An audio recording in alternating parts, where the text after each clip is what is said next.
10, 9, 8,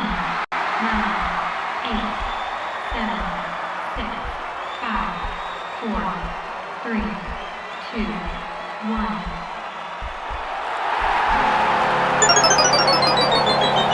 Game over.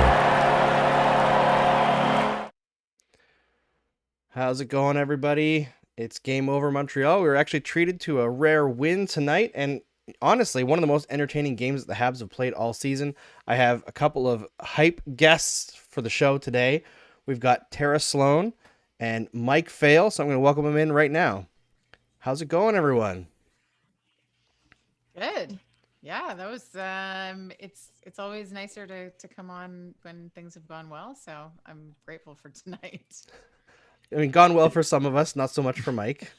Oh, No, sorry. no, no, it's okay. The first period was great. The last two periods were a little underwhelming and disappointing, but I hope you're having a great evening, Andrew. Well, I mean, I don't really care about wins and losses anymore. I mean, even if I did at this point in the season, I feel like I'd be desensitized. It's been a bit of a rough one. I mean, hopefully we can continue to have some more entertaining games, because I think this one, at the very least, no matter who you were cheering for, this is a pretty fun game to watch, because like the intensity was there, especially from the second period on. You had like good Branson out there trying to kill people and then making big defensive mistakes. And I thought the pace was really good all game long. I thought I was a little bit surprised at how sloppy the Flames looked in the neutral zone, in terms of like covering up passing lanes. It seemed like that was not their best game from what I've watched so far this year. Yeah, the first period was really great. Like I really liked their forecheck. They were playing super aggressively. They were running like 3 forwards on every forecheck, and F3 was just going ham. And then as the game went on, they just couldn't break out. They were getting passes picked. They weren't connecting. Nothing really seemed to work. I'm assuming that Darryl Sutter is probably going to like threaten to put them on the farm or something after this game. And then good Branson, I mean, it was like the worst game I've seen him play all season, and he's been relatively passable for most of the year. I think the more egregious work was kind of like Nikita Zadorov doing Zadorov things that probably shouldn't be happening. Yeah, I mean, I definitely it's interesting for me because I grew up a Montreal fan. My family's from Montreal, but I spent 5 years in Calgary. So this is like there's only like 1 or 2 times a year where I feel conflicted, and so but yeah, I was surprised to see a bit of a lackadaisical Flames team, obviously coming in hot, and Montreal coming in not as hot. So Branson, it's downright dangerous, right? Like that, there was some scary stuff that cross check, the slash. It just I don't like to see stuff like that, and it's usually stemming from something. So you're right. I think he's gonna be the one ending up in Viking. On the Casually farm. casually just misses the next few games because he's out feeding the pigs or some sort of punishment. But he'll be baling hay, like no question. I'm glad you brought up the cross truck though. That witnessing that, it was just kind of like when it happened, I kind of rolled my eyes really hard and was like, not this. Like this is the last thing the team needs. And then just it was absolutely unnecessary with with the type of game that they've been playing this season. So hopefully this is the last time that we have to see something like that.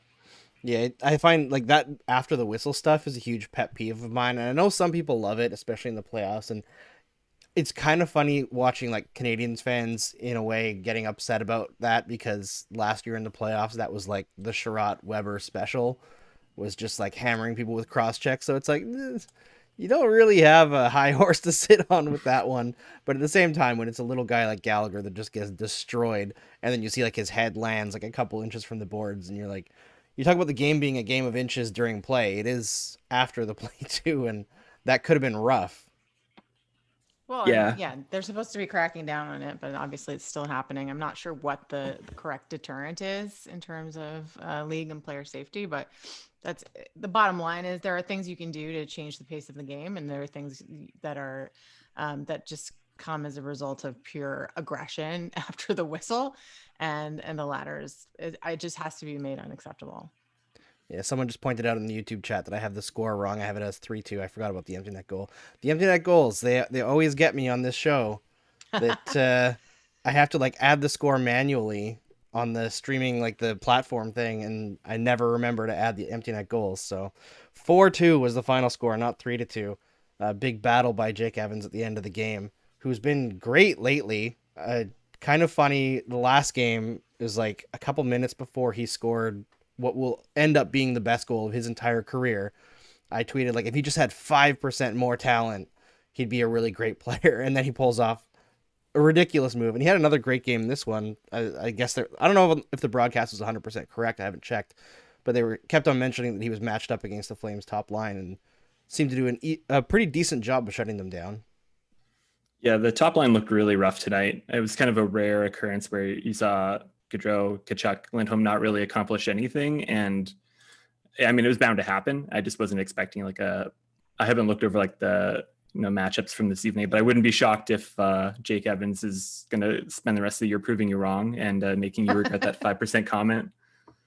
I mean, that'd be nice. I think the Canadiens could use some sort of depth players jumping up and contributing more than they expected, because this season has been tough. I mean, outside of Nick Suzuki offensively, like the whole team has been behind the 8 ball. Well, yeah, I mean, listen, nobody wants to see this team tank. I don't think any fans are in the fight for that reason. But something's got to give. I'm not sure what it is. Obviously, people are calling for heads to roll, and I don't know what the production is going to be, but this certainly betrayed all the stats moving into this in terms of goals and power play goals. And so if they can keep this sort of spirited play up, it'll look a lot better. Yeah, and it's kind of this is the 5th game in a row where the Canadiens, I know they've been outscored in a few ones really badly, but the 5th game in a row, they actually looked decent. And I say that, I know a lot of people are still really upset about the way things have been going. Completely understandable, and you should be upset. But compared to the beginning of the year, where they were just getting absolutely blown out of the arena every night and seemed like they couldn't do anything once the score was like slightly against them, they haven't been collapsing. They haven't been slumping their shoulders on the bench as much. Tonight, after the Flames scored to make it 2-1, it kind of looked like maybe that same familiar pattern would show up and the Canadiens would start falling off, but they battled back in it, got some fortunate work on the power play there, and a nice bank shot by Nick Suzuki. I thought that was pretty crazy that he tried the bank shot on Markstrom and he just like took it away from him, and it was like the next shift he tried it again. Little battle going on there. I had to rewind it a couple of times. I was a little overwhelmed when I saw it. Like, really, Nick Suzuki, you're gonna do that? You're gonna do us like that this evening? And then I watched the replay again, and then again, and again, and I'm just like, okay, I would give you $7 million a year if you could do that every game. Like, if I was a GM in the NHL, I'd be like, you do that every game, $7 million. I mean, I would be bankrupt, but the fans would be leaving pretty happily. But I wanted to say, is Brendan Gallagher going bald? Because that bald spot looks exactly like mine was when I was younger. And I noticed it and I was like, damn, if he goes bald, he's going to go insane and put up monster numbers down the stretch of his end of his career. But shout out to all those bald guys. Yeah, he definitely is. I first noticed that when I saw Brendan Gallagher a couple years ago at Atwater Market, and he was going down the stairs and I was going up, and 2 short guys passed each other and saw each other's thinning spots on the top. So there was a nod of recognition of, yep, it's leaving. Take care of the last couple of years. You got it. It's hard out there, man. Like, you start losing it. You're worried about your confidence. Am I doing everything right? Do I do the comb over? Like, when I had hair and I was losing it, I had like the kind of like emo kind of thing going for a while. I was like, do I comb it over and just make it look a little bit better? And eventually you just kind of give up and shave it. But I would love to see more of it, more bald players in the NHL, or like more comb overs, bring it back to like the 70s and the 80s, make us feel a little bit more confident about ourselves out there. You mean when back in the 70s when players who were 25 looked like they were 45? Oh yeah. I mean, I went bald at 23, so I'd love to see more of it. I swear, I know it isn't baldness. Isn't that sort of a matrilineal trait? Oh yeah. I swear to God, Brendan Gallagher's dad, I think, is a shaved head guy. Yes, he is. Yeah. Yeah. But I guess that doesn't matter. Yeah, No, my it's my strange. uncle went bald at 18. I went bald at 21, 23-ish. I think my grandfather started losing his hair on like 30 something. So I think we need more investigative reporting on all the folks losing hair out there. More coverage on that. I feel like that's you. It's going to happen. Scorchstack is pivoting to hair care and like beauty routines. We're going to bring in everybody. We're going to get all the experts out there, teach you how to, chrome your dome up, make it all nice and smooth, get some sponsorships from like Manscaped and things like that. You got to like sell sponsorships like on the Oh. boards or on the ice, on the dome.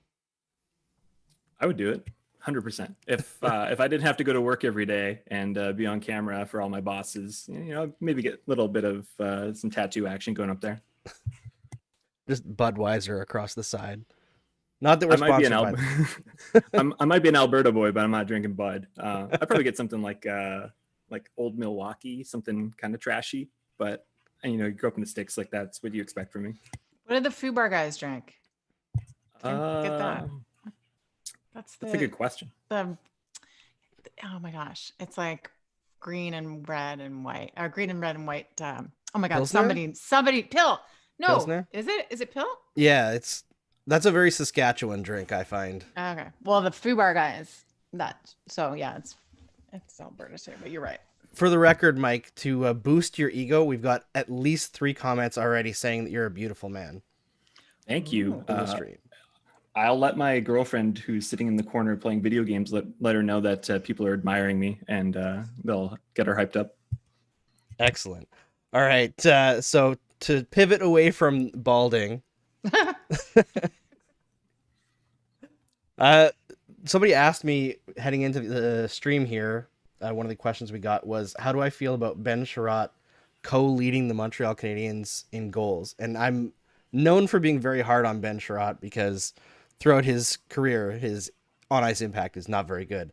But I did say on the last stream that when Ben Chiarot plays to create offense, he's a better player than when he tries to be the defensive guy, because he's not very good defensively. Just because he's big doesn't mean he's good.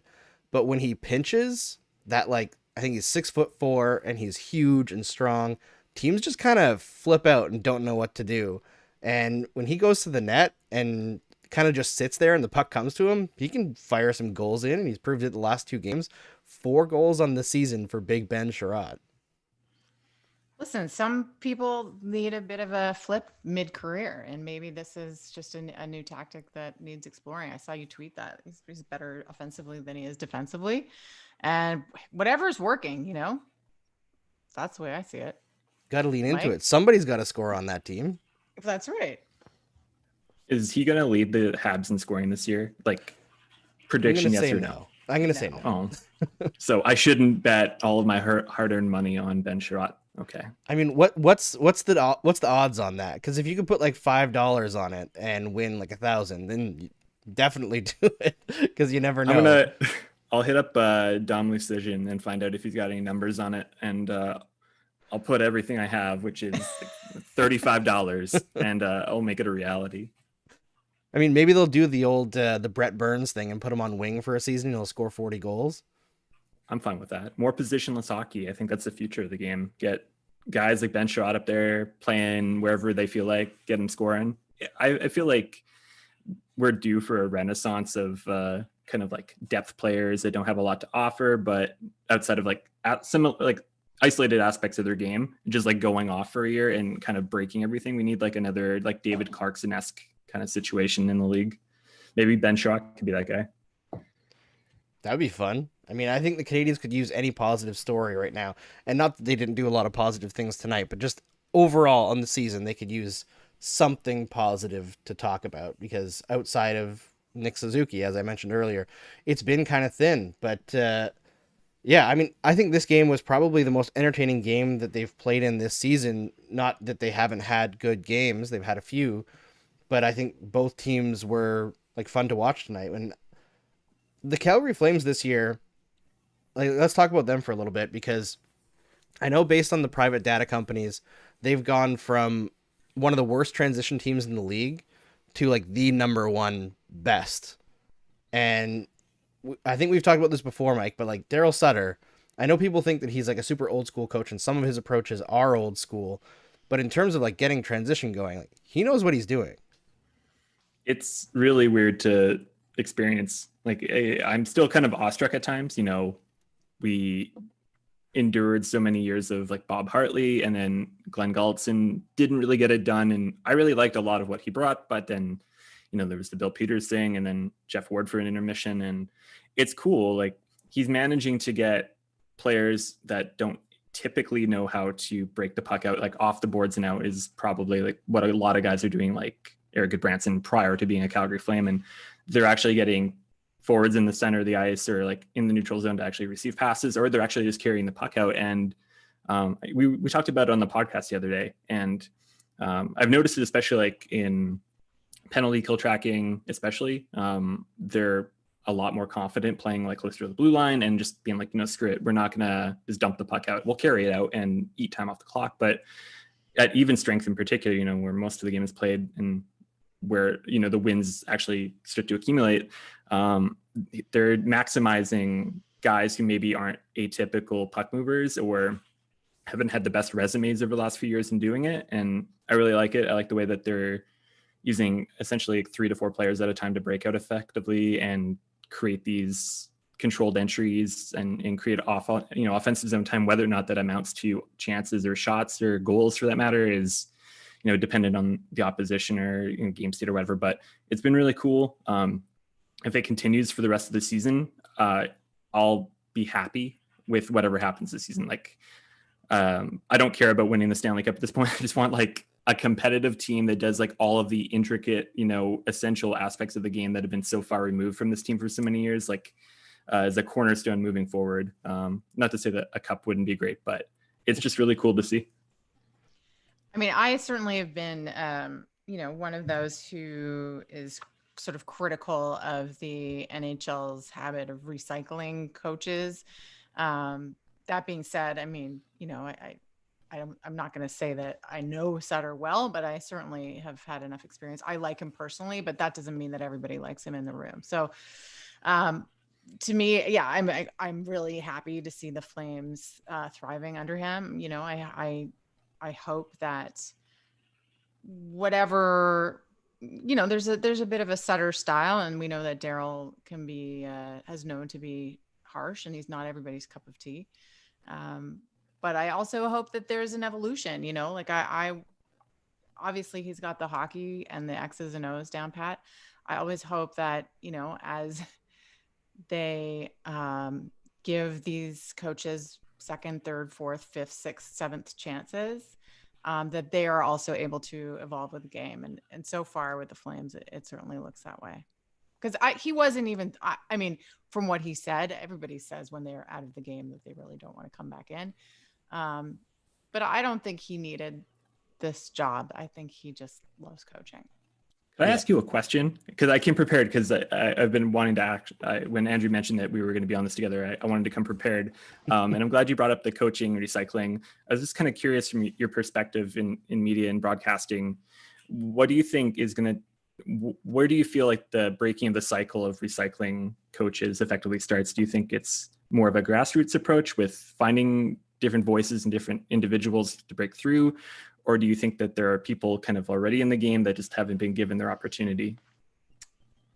I think it's going to be a combination, like I just think, I mean, you have to give people shots, and it ultimately, I think that there are a lot of really capable women in the game. There are women coaching, the Danielle Goyets of the world, the Vicky Sunaharas of the world. There are women coaching at super high levels in the women's game, but there's that transition, I think, can be more seamless than the Cro-Mag fans were like, you didn't play men's hockey, so you don't know what you're talking about. So, I mean, I think it's like there has to be some intentionality about it when you look at kind of how you're building your front office, like I think the Seattle Kraken is a good example, at least not necessarily from anything other than a scouting perspective on the hockey side, but at least, they're starting from scratch in terms of building their executive team, and they're intentional about it. They're intentional about creating a representative, broadcast team. Somebody has just got to say, you know what, like, screw it. Like, we are going to give somebody a chance. I mean, Leafs, yeah, kind of, like, it's not a huge risk bringing Haley Wickenheiser into the fold, I don't think. But there are lots of Haleys. Like, there are lots of, like, really insanely good women. And so, but I also think, like, the pipeline has to exist, like, the pipeline has to start from somewhere, and more women and girls have to be encouraged to play, coach, be in the game, officiate, all of the above. So all of these things have to happen concurrently, but ultimately somebody has just got to kind of break the cycle and say, like, you know what, I'm going to bring so-and-so, and not just a video coach, but, an assistant coach. And, like, the crack in the armor has to happen. Yeah, it's got to happen at some point. There's a question in the YouTube stream comments here from Mike N. Anyone going to address Gallagher's up kick from his back at Goodbranson? I didn't see that on any of the replays. I wasn't looking for it either. But did either of you guys see Gallagher kick with his skates up at Goodbranson after he was knocked over? I didn't catch that. I caught it, and it came up in Discord, one of the Discord servers I'm part of, and there was a lot of people kind of a little concerned about it. Hopefully it wasn't intentional, and maybe it was just like a knee-jerk reaction or anything like that, but it's dangerous. Yeah, you don't want to see definitely the last kicking. thing. Like, when was the last time we saw like a kicking suspension? It was like a couple of years ago, right? Yeah, I mean, even kicking, I feel like they have rarely punished that. The ones that I can think of is when guys like stomp, like when Chris Simon stomped on somebody. Yeah. I think Chris Pronger did it as well. What's with the Chris's? Very aggressive. Bad I mean, Chris's. Yeah, lots of means. I mean, I grew up with a lot of Chris's who were kind of bullies or kind of a little bit of a delinquent growing up, so maybe it's something in the name. Yeah, I mean, my middle brother is named Chris, and he's like the gentlest of the three, so I don't know. Something going on there, though. He's got a secret mean streak you don't know about. He's just hiding it from you. He doesn't want to break your heart. Yeah, I did want to mention, just while we have like the privilege of having Tara on, because obviously it was like a pretty big decision this weekend by Sportsnet to delay hometown hockey in Sudbury. And I understand, like, it is the right thing to do, but it's got to be a little bit heartbreaking to have one broadcast of the season lost. I think it was a wake-up call as to how precarious a situation we're dealing with. It felt really good and almost normal for the first 4 stops. Obviously, we interact less. Ron and I can't really go into the crowd maybe the way that we did, but the festival was going on. We're able to shoot stories, and it kind of felt like, oh, okay. And then it was like, all of a sudden, the rug gets pulled out. And I think it's, as we see cases kind of uptick in Ontario and in other spots, you just realize, like, okay, we're still in this and we're still navigating it. So yeah, it sucks for the community. Like, really, we're going to try to get to Sudbury sometime this season and try to figure that out to do it justice. So yeah, I have an unexpected weekend at home. Yeah, I guess that's like the one positive from it, right? I mean, and obviously making the right call from the Sportsnet and hometown hockey head honchos to not take the risk for both you guys and for the people coming into the broadcast.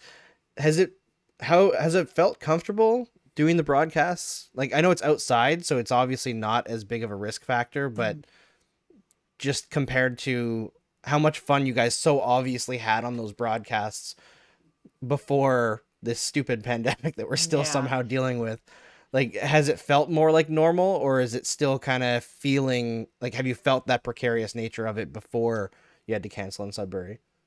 I mean, I have to say, like, health and safety, has been paramount, and it's Rogers, right? So there's like a big health and safety team. Every decision is weighed very carefully. And so, I honestly, they've done it in such a way that it's ticketed times. You have to be vaxxed to come into the festival itself. But yeah, for sure, the interactions feel, less immersive. We have a mobile studio, and so we used to kind of be able to, like, bring our guests and their families on and say hi. And it's a closed set now, right? You actually have to be rapid tested before you come on to be a guest on the show. So it feels like a little bit more like we're in a fishbowl, and we can't, say hi the way that we want to. But it has felt, I think, about as good as it possibly can given the circumstances. But I hope we don't have to cancel anymore. It is, I know what it means to people to have us there, just because it's some like glimmer of normalcy. And so I hope that continues. Yeah, absolutely. And speaking of like precarious, we should probably talk a little bit about the situation with the Ottawa Senators right now, where I think a lot of people were surprised that that game went forward. They've got 9 people on COVID protocols now in Ottawa. They lost 2-0 to the Kings, which isn't really the story, but it seems like after a pretty decent start to the year, things are getting a little bit dicey around the NHL, and there's a few situations that look like they could go south real quick. And as games start getting canceled, even the Olympics could be in doubt there. So I wonder if that's something that we should be paying a lot of attention to going forward. And then the Sens also lost Artem Zub, if I'm not mistaken, to an injury tonight. So it's like depleted, but I think that's an afterthought when it comes to the COVID situation. I don't know what it's like in Montreal in particular, but I know like here in Edmonton, the new mayor just reinforced like the mask mandate, and they're kind of moving forward with like some local policies to help with things, because I think there was a concern at like the local level for hockey, not like NHL level or WHL level, but like kids playing, because case numbers continue to be kind of suspect. It kind of floors me that there's still not kind of a little bit more rigidity to structuring COVID protocols to protect teams. Like the Penguins are still enduring a breakout or a situation right there, right? And now it's the Senators, and I'm dreading, like, it seems like every day you kind of log on to like Twitter or whatever it is with bated breath to be like, you cross your fingers, you hope your favorite team or your favorite players aren't impacted or anything like that, especially with like the long-term impacts of a positive test or the ability for it to spread so quickly, even if everybody's vaccinated. But I mean, from a personal perspective, I'm still scared as hell to leave my house. I go as far as Shoppers, and I go home, and that's pretty much about it now. We had Alex Formenton on the show on Sunday, and he was all well, I said you're hunkered down and staying safe, but he was hunkered down, and obviously there was something afoot. And you're right. Like, I think, Andrew, what's really happening here is like, if this keeps going the way it's going, games are going to be postponed. And I'm sure a lot of people are saying, like, why wasn't the Ottawa game postponed? What's it going to take to actually postpone a game? Like, how much of a team has to be sidelined?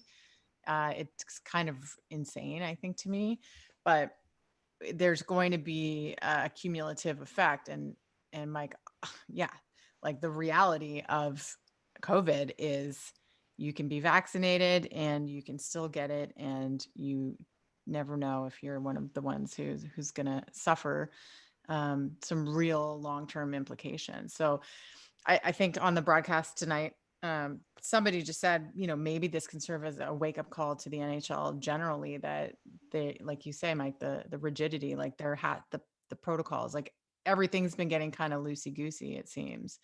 And obviously different jurisdictions have different rules, different teams have different rules, remasking or not masking, blah, blah, blah. But the league might have to step in and say, like, in the interest of all of our players and this entire league, like some structure is going to have to come back. Yeah. I would be shocked if we're not going to see it probably around like Christmas or something like that, but maybe I'm just kind of talking out of my butt here.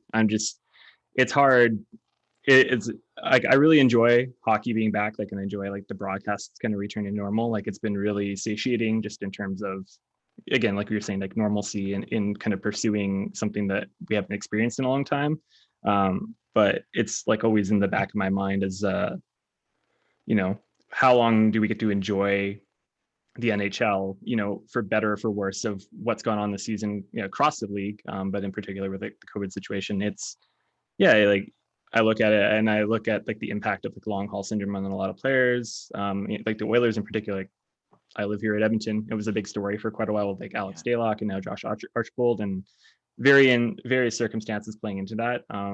I think like, I don't know about you guys, like, but I'd say over like the last year and a half, my perspective as like a fan is maybe as like a, you know, pseudo analyst in my spare time outside my day job is like, uh, I've become much more sympathetic and empathetic to like the player life and player experience. Not just like for the obvious reasons, but like the NHL in terms of like CTE and concussions and addiction issues and the whole gambit, but like specifically with like moving forward with pro sports and how we can provide it's like the most acceptable environments for them to kind of go at their livelihood and take care of themselves and also like enjoy themselves in their career. So it's a mixed bag. But I think, you know, with Ottawa in particular, it's just like, you know, we're at the precipice of something happening, hopefully, and who knows what's going to happen. But I'm optimistic that maybe they can right the ship, and you know, their situation will kind of resolve itself, hopefully, with like the right approaches, and then maybe there's something we can learn from it, like in these circumstances and these outbreaks. Like maybe there's something that can be discovered, and you know, maybe it's like a behavioral change with how they go about handling things off the ice and or on the ice, and you know, there's still a lot to learn, frankly. Yeah, and the nice thing is now we do have the benefit of, as far as we know, everyone is vaccinated outside of Tyler Bertuzzi. So even if you do get it, there's like a very small chance that it develops in the same way as if you're unvaccinated, right? So there's less of a risk factor that way. And it seems to me that you don't have to necessarily be out for 14 days if you get it, right? Like you can test negative relatively quickly once vaccinated. So there's good news still. And speaking of good news, there's a couple Canadiens fans in the comments saying that we should bring up that the Canadiens are no longer in 8th place in the Atlantic Division. They hopped the Ottawa Senators tonight. Now Ottawa has 2 games in hand, but I think they've lost 6 straight. So not looking good for the Ottawa Senators so far this season. After, you know, I think everyone kind of thought that they were going to be a lot better than they are this year after they tore it up at the end of last year once they were out of a playoff spot. But I think teams often catch people off guard when they're way out of a playoff spot and there's no more pressure. So the guys just play super loose and everyone's like, oh man, this team's going to be so great next year. And then it just flops. So unfortunate reality for Ottawa, but that plus the COVID situation and injuries, it's a lot to overcome. Regarding Montreal, they've got a tougher schedule going forward than what they've faced so far. But they are going to get Carey Price back eventually. I feel like at last broadcast, somehow we didn't mention Carey Price at all, despite him being cleared. We should mention him tonight. He came out with a statement talking about why he was in the player assistance program. And it kind of got leaked, not necessarily leaked, but the cat was let out of the bag when Dominic Ducharme in a press conference said that they hadn't talked to Carey Price because he wasn't allowed to talk to people outside of the program, which, as far as I know, most mental health programs don't necessarily close you off, right? So people started to speculate about what was going on. I don't know if Price would have released why he was in the program if that speculation hadn't started, but I do think that Price opening up about it will help a lot of people down the line. You're absolutely right. And I think, yeah, I mean, he's had such a heavy burden, a heavy load. I mean, on top of, being in one of the most wonderful but most difficult hockey markets in North America, being a goaltender, which in itself is, the spotlight, and it's sink or swim, and there's so much blame to shoulder. And then, his First Nations heritage and everything that's happened over the last year, and that being, he having his own reckoning with that and then the media's relative insensitivity and throwing that at him and sort of re-traumatizing him, and and Lord knows what else, right? But so he's had to shoulder a lot, but he has this quality, as we all know. He's like he's sort of like this Buddha. He's just got this sort of serenity, and obviously that's not what's happening inside. But I think, honestly, I think he would have said, I think he would have talked about being in the addictions program, even if the cat hadn't been let out of the bag. I feel like he knows it's his lot in life to lead by example, and he knows, I think, how many people this has helped and will help, and how in particular, the culture of sport doesn't allow men to admit to these weaknesses. So he's incredible, and seeing how much support he has received from the greater community and the fans, it's nice. Yeah. As somebody, like, I've had some family members struggle with like addiction. I think, I mean, it touches everybody. I don't think you can really encounter anybody in your personal life who hasn't been impacted, but I think I didn't get a chance to bookmark it or fave it just because like it rolled through my Twitter timeline so quickly. But I saw like a few tweets getting shared where like Carey Price opening up and talking about things helped them kind of like reconcile, some demons, or I guess problems or opportunities in their life that they're working through. And I think obviously, like when you put athletes like such as Carey Price, he's been kind of like a figurehead, as like one of the top goalies of his generation, and he's done everything at the national level, and he's done so many things, like Tara said, about like locally and across Canada for Indigenous rights and attention on those specific subjects. Everybody kind of starts reassessing, what's going on. Maybe they start noticing things in their personal life with their friends or family. Maybe there's like the signs there, and it opens up that really positive conversation. Hopefully it's positive. Sometimes those conversations aren't always the easiest ones to have. And then it's, a ripple effect, right? Like we talk about athletes, and using their platforms for good. And I don't think that there's anything more important right now outside of, the gambit of things that Carey Price has been associated with than, saying, hey, like working through some stuff, my family needs help, supporting me, or I need help supporting myself. And then all of a sudden, everybody else in their local communities, takes that message to heart and does something, where players across the league, which I think is super important given, serious addiction issues and stories that have came out over the last couple of years with regards to pills. And, I think about the Ryan Kessler story that TSN did, it was like last year, a couple of years ago. And he was talking about how he's being fed pills and it was unhealthy and it led to a lot of problems. And I don't really care what the specifics are about Carey Price's situation is. I just look at it as, I'm like, man, I watched this guy do everything on the ice, and now he's taking on like his biggest challenge, and it's really inspirational because, these are lessons that I think everybody, doesn't matter how old you are, your background, your sexual identity, everything like that, you can look at that situation and be positively reinforced. And then when he comes back, hopefully it's this year, maybe it's next year, who knows? It doesn't really matter so long as that he's happy and healthy and, his family's supported. But it's a really great story. Not that it should distract from anything that's going on in the league right now, but it's something that we can all rally around as fans of the game and say, like, man, this is great. He's back. He's happy. He's healthy. Maybe he's a catalyst for the Habs at any point to go on a run. And then everybody starts rallying around him. And I don't know, it's just great. It's I don't want to say like it's much needed for the game, like people opening up and having these issues, but like the impact of just being able to discuss it is super awesome. Yeah, I think absolutely. it is much needed for the game, because I think, we all know hockey culture has traditionally been one of playing through injury and being lauded And for being playing silent through, too when you're yeah, struggling, right? yeah, exactly. And so playing through doing whatever it takes, and that's strength. And so I think that Carey Price is breaking that mold, and I think it's really important.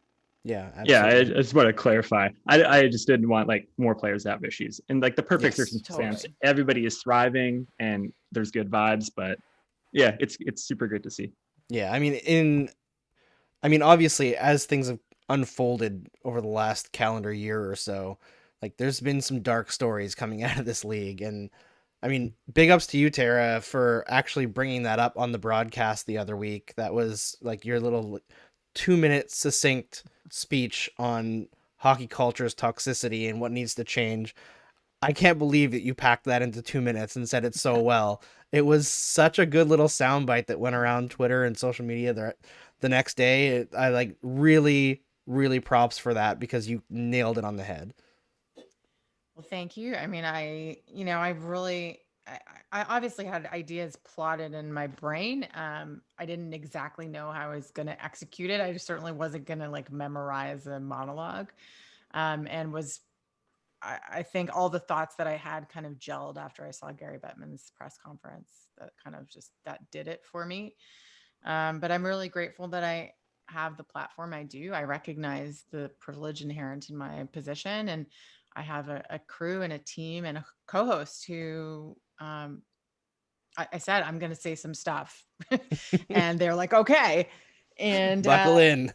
yeah, and nobody asked me, nobody vetted my thoughts. Nobody asked to see like a draft, and I was supported by the network also. And I know not everybody agrees with what I said. I know not everybody agrees with me saying what I said on that platform.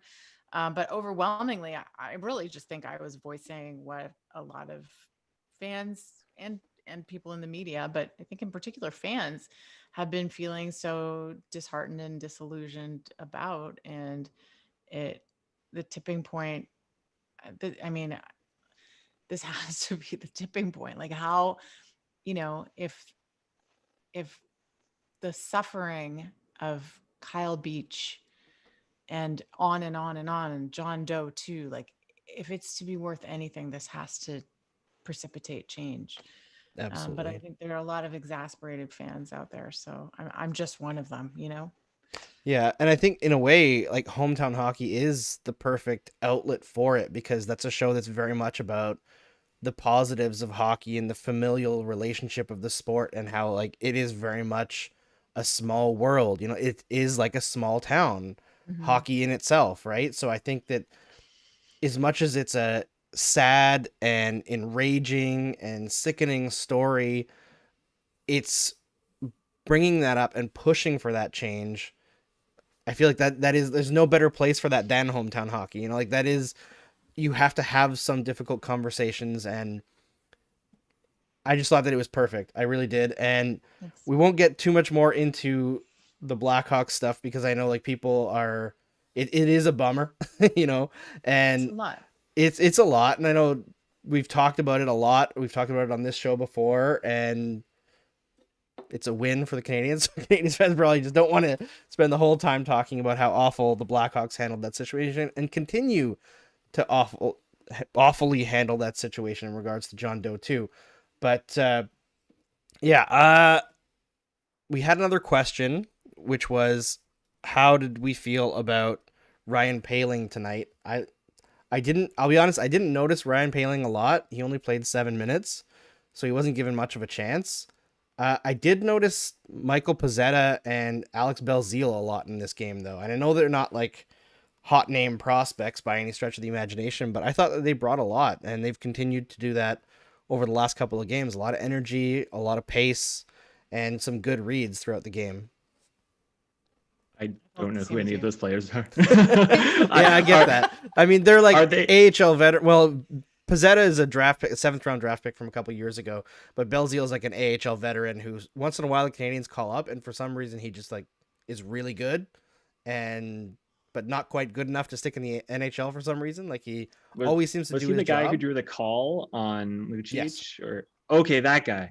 I didn't like that moment, but I'm still trying to figure. I know that I saw like a bunch of Habs fans on Twitter be like, "Why is this guy coming up?" And like, he's got a really neat sounding last name. Maybe he's like a fighter or something. I don't know.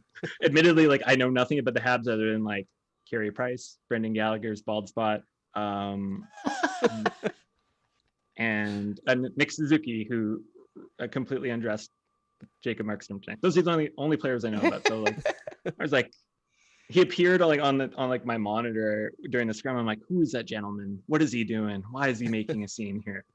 And then he was in the penalty box, and it was like, oh, that was quick. But I felt the same as you though. I didn't notice Paling too much, so I think need to see more time on ice.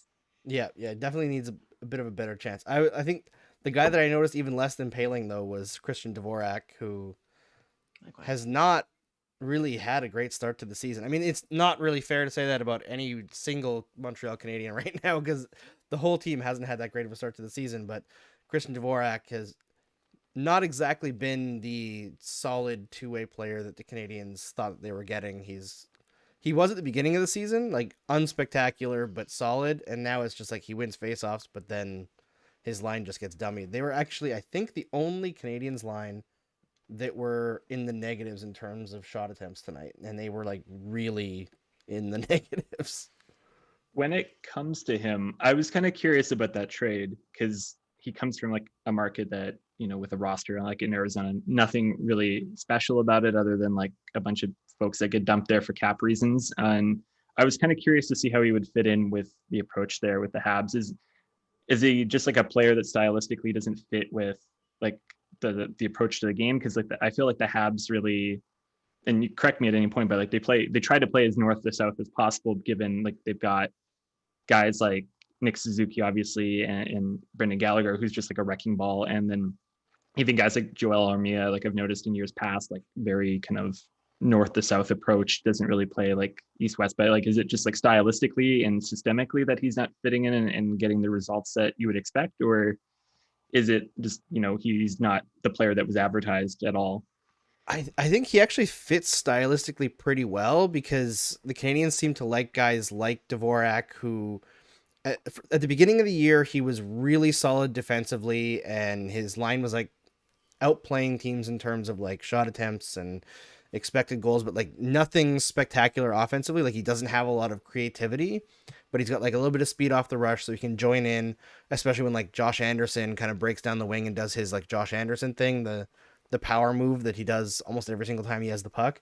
And Dvorak was kind of joining those rushes at the beginning of the year, and it's just been happening a little bit less. I know he is a little bit banged up right now, but that line since Jonathan Drouin got injured has just been really brutal, and it kind of makes you realize, like, I think Dvorak has a void in his game in terms of playmaking. He kind of just like goes to the net, goes back, goes to the net, goes back, which is the same thing that Anderson does in a lot of ways, just coming in from the wing. And Drouin was kind of the straw that stirred the drink, and without him, it doesn't work. So I shouldn't pick him up in fantasy, is what you're saying. I wouldn't do that right now. No. Sounds ill-advised. I don't even play forgot fantasy. he played for them. Honestly, I forgot. I honestly, halfway through the game, I thought that he was a scratch, like because he was banged up, and I thought maybe Paling was on his line because I hadn't heard his name. I wasn't specifically watching for him, so bad night for Christian Dvorak. Ryan Paling just didn't get much ice time. Other than that, I would say like Brendan Gallagher had one of his better games this year. I thought he was fiery all game long. I liked Tyler Toffoli's game tonight. I actually thought it might have been Alex Romanov's best game of the year tonight. He still had chippy. some. Yeah, he was very chippy, going for the big hits. He's been doing that a lot lately. He still had some really terrible reads in his own zone, but that's kind of who he is. Do you foresee him being like living up to his draft hype, or do you feel like there's like no? Oh, that's unfortunate.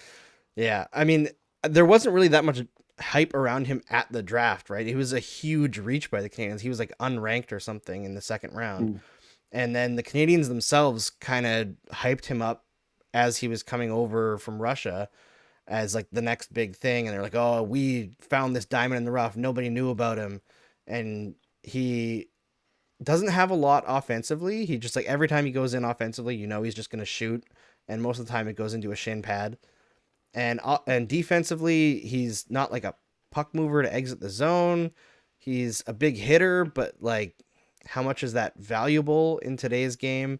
And like man to man, he's not a great defender either. So he's not good at like stopping guys off the cycle.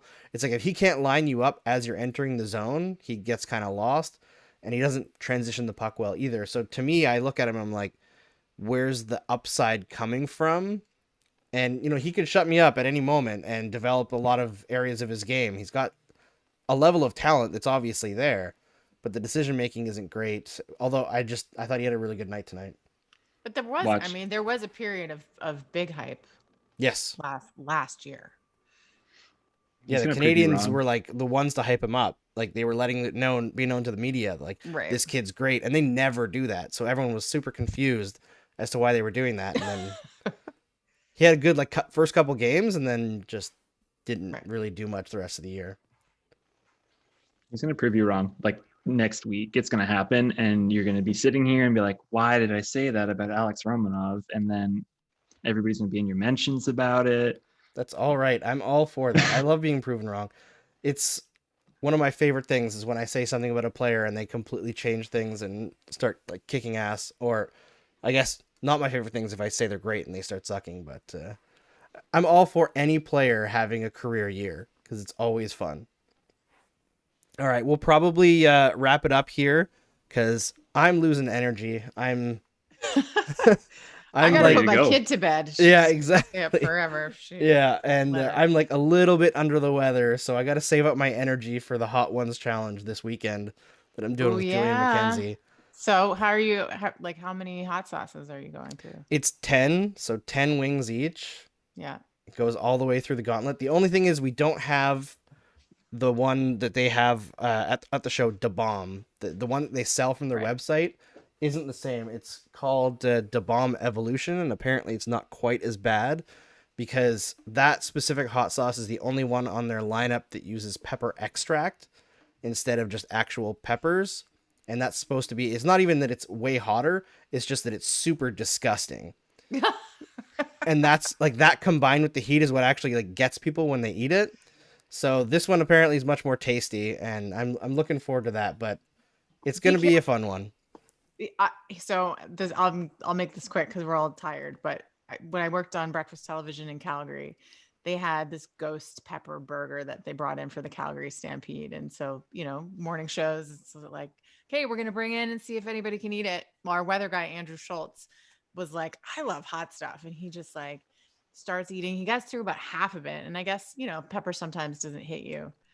Well, we lost him for the show. I mean, he just we didn't see him again. I did weather for the first time in my life, and just be careful. Yeah, That's all I'm I'm worried saying. about the next Milk. day because I think there's actually a game on Sunday as well. I'm doing Saturday and Sunday, so we'll see how under the weather I am for that one. But like, Milk. yeah, I'm thinking of getting like a couple of yops or something and doing like the heavy Yeah. cream yogurt. Yeah. Just to help us out. But yeah, it'll be fun. Before we close it out, first Tara, then Mike, tell us what you got going on. Where should we be paying attention to follow your work? Well, I'm on, all the media except for TikTok. I'm on Twitter, Instagram, everything, at Tara Slone, TARASLONE. There's no A in my last name. Rogers Hometown Hockey airs Monday nights on Sportsnet. We're off as we discussed this Monday because Sudbury had to be postponed, but fingers crossed we make it to Tillsonburg the weekend after, and every weekend till the end of the regular season. Awesome. You can find me at the Scorchstack, the premier Calgary Flames newsletter that is rising through the ranks of the internet. We do things like investigate claims against Andrew Mangiapane being an evil hockey player in Barrie, where he makes children work super late because he scores too many points. It's a real thing. I'll go through this really quickly. So there was a video that made the rounds late last week or earlier this week, and about a guy talking about how Andrew Mangiapane would score a bunch of points, and there was a promotion with the Barrie Colts where if they scored like 5 goals in a game, everybody gets a bunch of free wings. So everybody went to the wing shop after the game, and he essentially blamed Andrew Mangiapane for it. We investigated it. Oh my God. There's actually a legitimate case before this. So great player at the NHL level, but maybe a little bit evil when it comes to scoring a bunch of points and making children stay past midnight, making wings and then missing math tests. It's incredible. We've been doing this. We're launching a video platform. We write about the Flames. We talk about the Flames. We just want to have a good time. So you can find me at the Scorchstack. And I have to say I agree that the Scorchstack is the premium Calgary Flames content. Yes. It is amazing. It truly is. It's a group of people that you couldn't find anywhere else. I don't know if any team has anything that compares to it. It is incredible amounts of fun. And I mean, anything that's named after Scorch, who, if you don't know the story, go find the story. It is the craziest turnaround of a team announcing a mascot and then killing the mascot in the same day. It's something. The Adirondack Flames. You got to look it up. Fantasy I don't Scorch. know it. Yeah, Oh, you don't no. know it? Okay, we got to tell the Great. story before we go if Tara doesn't Ooh. know it. Okay. I don't know it. So This is so good. the Flames used to have when they moved to Adirondack, their AHL farm club, Adirondack had a fire years and years ago that a bunch of firefighters died in. And for whatever reason, the Adirondack Flames went insane and said that they were going to name their mascot Scorch and that he was the like eternal flame that killed those firefighters. So they announced this this mascot with a video, and it was like him with firefighters, and then there was a cut, and then the firefighters were like dead on the ground, and the mascot was like dancing up in It's town. incredible. It is. Does that exist still? It still Oh, yeah. exists. Yeah, you can find it. And literally the same day, the team was like, yeah, we're not going to do that mascot because there's a huge backlash from people like, why are you like promoting killing firefighters with an AHL team's mascot? And I believe, based on what we know, the Flames still have that mascot costume. And I plan to help the Scorchstack try to get some sort of GoFundMe going to buy that costume because that mascot enough. must live. So I just have a brief update on this because we talked about it a couple days ago. Apparently, Stockton might be changing their mascot to Scorch. That's like it's a new thing because of the new it's like Seattle's affiliate is going to be getting like the Firebirds or something like that. It's Yeah. really cool, but They're apparently the Coachella Scorch. Firebirds, I think. Yes. So they're going to bring back Scorch potentially, which means there's going to be mass firefighter protests everywhere because they can't let Scorch walk the earth anymore. Also, California has a lot of fires. That too. It seems very like in bad taste still. Yes, very bad taste, but you got to hand it to a team for doing something completely psycho that makes no sense. And I think it's even crazier than Gritty. Like it almost set the table for Gritty. Oh, Gritty. There's nothing bad about Gritty. Scorch walked so Gritty could run. That's usually what happens. All right. Thank you so much to Tara and Mike for coming on the show tonight. It was a lot of fun. And hopefully we get to do it again soon. I will see you all Saturday for Pain. Pain with Julian McKenzie. Luck.